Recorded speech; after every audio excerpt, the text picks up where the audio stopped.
MLA Yarapathineni శ్రీనివాసరావుకు కప్పం కట్టలేదు అని పల్నాడు జిల్లా తంగెడలో అంజనా సిమెంట్ ఫ్యాక్టరీని మూసివేయించారు అన్నారు మాజీ ఎమ్మెల్యే కాసు మహేష్ రెడ్డి.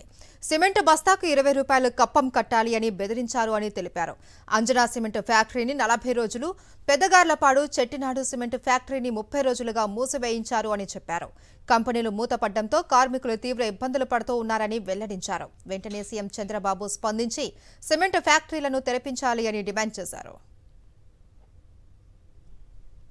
గత 40 రోజుల నుంచి అక్కడున్న గత భవ్య ఫ్యాక్టరీ, ఈ రోజు అంజనా సిమెంట్ ఫ్యాక్టరీ 40 రోజుల నుంచి మూసేశారు.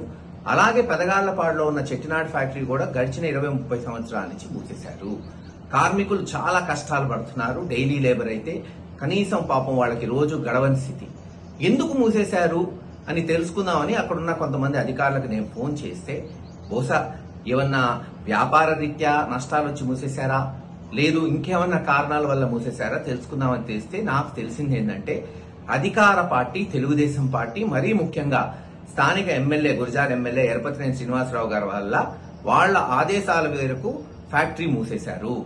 తెలుగుదేశం నాయకులు దాడులు చేసి మూసేశారు అని వాళ్ళు చెప్పడం జరిగింది. వాళ్ళెందుకు దాడులు చేయాల్సి వచ్చింది అంటే, వాళ్ళకేదో కప్పం కట్టాలంట, కట్టలేదని ఈ రోజు 2 ఫ్యాక్టరీని మూసేపించారు. ఇది ఎంతవరకు న్యాయమే ఆలోచించండి.